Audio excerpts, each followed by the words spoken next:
Assalamualaikum warahmatullahi wabarakatuh.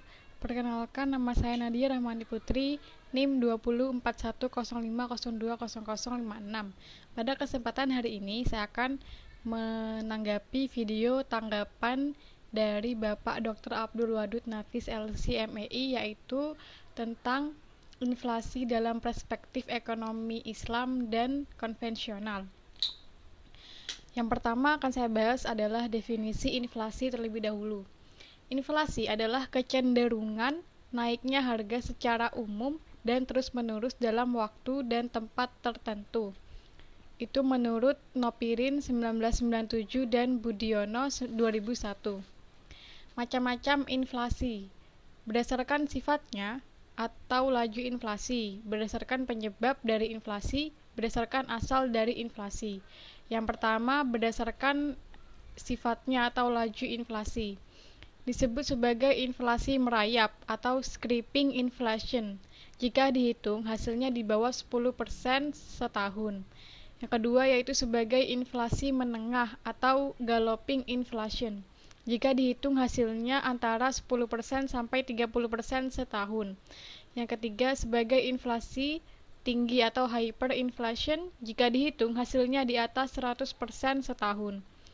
Yang kedua, berdasarkan penyebab dari inflasi, itu ada dua, yaitu demand inflation dan cost inflation.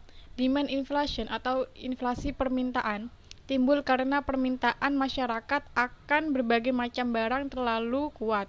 Sedangkan cost inflation atau inflasi penawaran timbul karena biaya produksi atau berkurangnya penawaran agregat. Ketiga, berdasarkan asal dari inflasi. Itu ada dua, yaitu inflasi yang berasal dari dalam negeri atau domestic inflation. Contohnya harga gula itu naik karena harga tebunya naik dan permintaan dalam negerinya juga naik. Yang kedua yaitu inflasi yang berasal dari luar negeri atau imported inflation. Contohnya itu harga gandum impor naik. Pembahasan yang selanjutnya yaitu sebab-sebab inflasi. Sebab-sebab inflasi itu ada tiga. Pertama yaitu inflasi permintaan, kedua inflasi penawaran, ketiga inflasi campuran. Inflasi permintaan atau demand pull inflation yaitu menurut penyebabnya terjadi melalui permintaan barang oleh masyarakat itu berlebihan. Yang kedua inflasi penawaran atau cost push inflation disebabkan oleh penurunan penawaran total agregat supply sebagai akibat dari kenaikan biaya produksi. Yang ketiga yaitu inflasi campuran atau mixed inflation mengandung unsur demand pull dan cost push, sering disebut mixed inflation. Pembahasan yang selanjutnya yaitu pembagian inflasi dalam ekonomi Islam.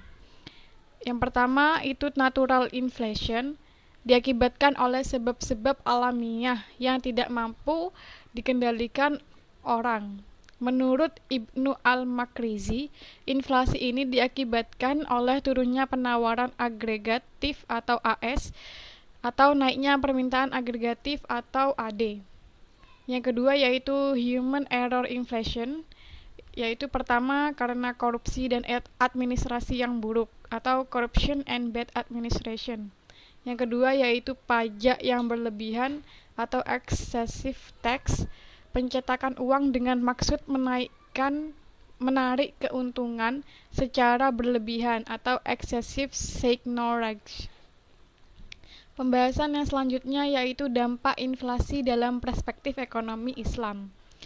Dampaknya itu yang pertama menimbulkan gangguan terhadap fungsi mata uang, terutama terhadap fungsi tabungan atau nilai simpan, fungsi pembayaran di muka, dan fungsi unit penghitungan. Kedua yaitu melemahkan semangat masyarakat untuk menabung atau turunnya marginal propensity to save. Yang ketiga meningkatkan kecenderungan berbelanja, terutama untuk barang-barang non-primer dan mewah, atau naiknya marginal propensity to consume.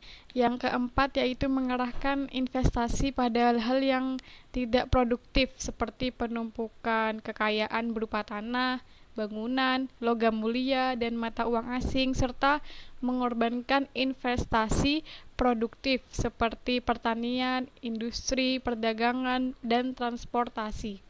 Pembahasan selanjutnya yaitu kebijakan fiskal.